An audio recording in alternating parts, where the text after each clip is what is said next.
السلام. حضور میرا نام محمد اقبال آصف ہے جی. اور میں 8ویں کلاس میں پڑھتا ہوں. میرا سوال یہ ہے کہ میری ایک انڈین سے گفتگو ہوئی, اس نے 2 اعتراض کیے تھے. ایک یہ کہ آپ کہتے ہیں کہ ضیاء الحق اور بھٹو جو ہیں وہ ہمارے مباہلے کے نتیجے میں یا خدائی قہر کا نشان بن کر ہلاک ہوئے, لیکن ہمارے وہ اندرا گاندھی اور نہرو اور راجیو بھی تو ہلاک ہوئے ہیں. ان کا تو آپ کی جماعت سے کوئی تعلق نہیں. سیاستدانوں کی موت تو ایسی ہی ہوتی ہے. اندرا گاندھی, راجیو اور نہرو. ٹھیک ہے, وہ کن کے ہاتھوں ہلاک ہوئے ہیں؟ سکھوں کی. سکھوں کے ذریعے ہلاک ہوئے جو ان کے دشمن تھے. جی. ضیاء احمدیوں کے ہاتھوں ہلاک ہوئے؟ وہ سعودی عرب کے فیصل ہمارے ہاتھوں ہلاک ہوئے ہیں؟ بھٹو صاحب ہمارے ہاتھوں ہلاک ہوئے نہیں, لیکن وہ سن لیجیے نا. جی. اول یہ کہ ان کی ہلاکت جو تھی وہ غیر طبی تھی اور ہمارے ساتھ اس کا کوئی تعلق نہیں تھا. دوسرے, انیکسپلیکیبل ہے وہ جو جس قسم کا پولیٹیکل مرڈر وہ ہوا ہے انڈیا میں, سعودی عرب کا ویسا نہیں ہے. It's surprising for everybody, unnatural, unexpected. King Faisal کا اپنے بھتیجے کے ہاتھوں مارا جانا کوئی ایسا فعل نہیں ہے جس کے لیے بڑی دیر سے کوئی کھچڑی پک رہی تھی اور تیاری ہو رہی تھی.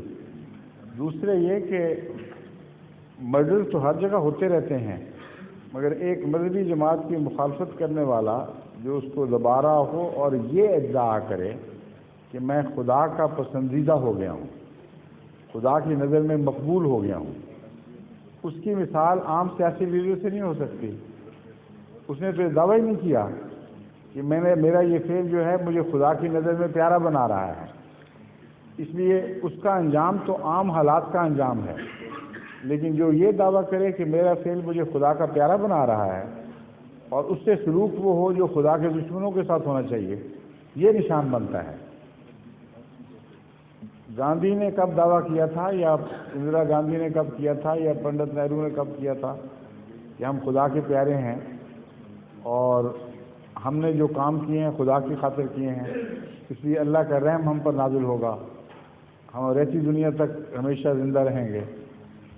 یہ اگر دعویٰ کیا ہو اور پھر ان سے مخالف سلوک ہو تو پھر وہ نشان بن جائے گا. لیکن ان سب کے جو مثالیں آپ نے دی ہیں ان میں یہ بات ہے. اس سے زائد یہ کہ پیشگوئیوں میں ان کا ذکر ملتا ہے.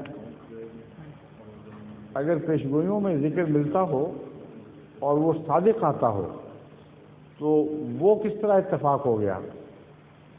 اندرا گاندھی کا کس پیشگوئی میں ذکر ملتا ہے؟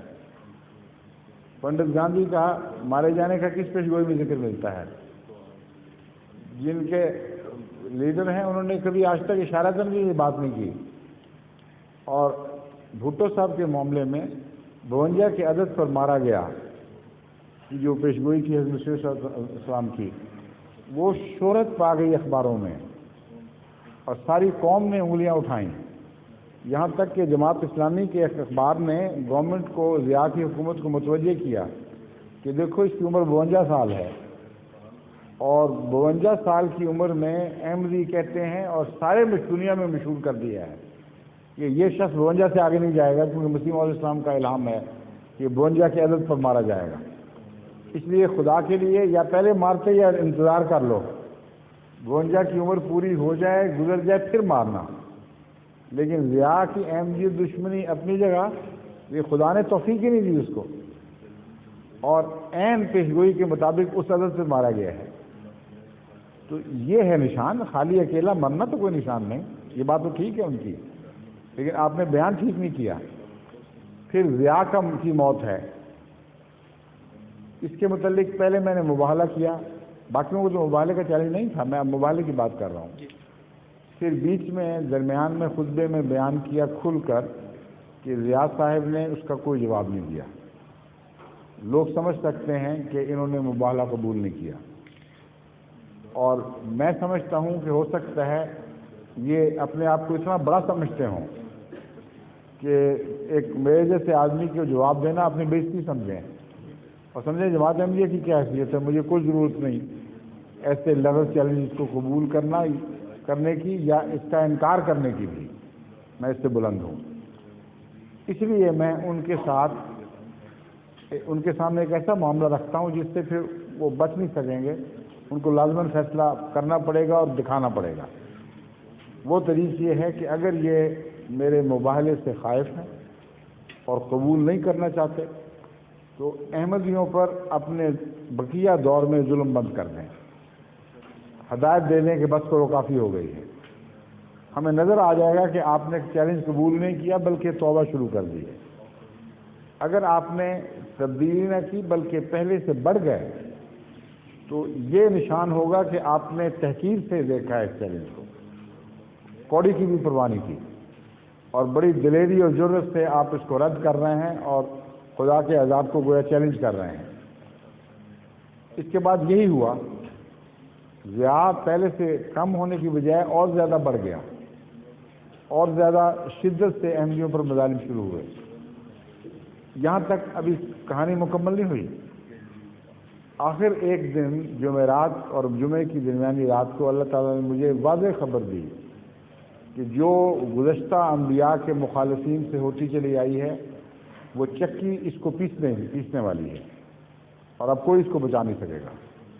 یہ تقدیر ہے جو ٹل نہیں سکتی, اس کے ساتھ وہ ہو جائے گا جو ہونے والا ہے. خطبے میں نے یہ اعلان کیا, خطبہ آپ سن لیں اور سنا دیں اپنے دوستوں کو, اور اگلے جمعے سے پہلے اس کا جہاز برباد ہو گیا. اب یہ انسان کے کام ہے, یہ ویسی مثال ہے جیسے اندرا گاندھی ماری گئی. کوئی عقل تو کریں لوگ. اتنا کھلا چیلنج, ایک ایسا آدمی جس کا کوئی اختیار نہ ہو, جو اپنے ملک بھی واپس نہ جا سکتا ہو, وہ اتنا دلیری کے ساتھ جماعت کی عزت اور ساکھ اور سچائی کو داؤ پر لگا دے اور کہہ دے کہ خدا نے مجھے بتا دیا, اب کوئی اس کو ٹال نہیں سکتا, اور اگلا جمعہ نہ ابھی آئے تو وہ واقعہ ہو جائے. اب بتائیے اس میں کیا خدا کا ہاتھ دکھائی نہیں دیتا؟ یہ اس طرح سمجھائیں آپ ان کو. اور دوسرا ظہور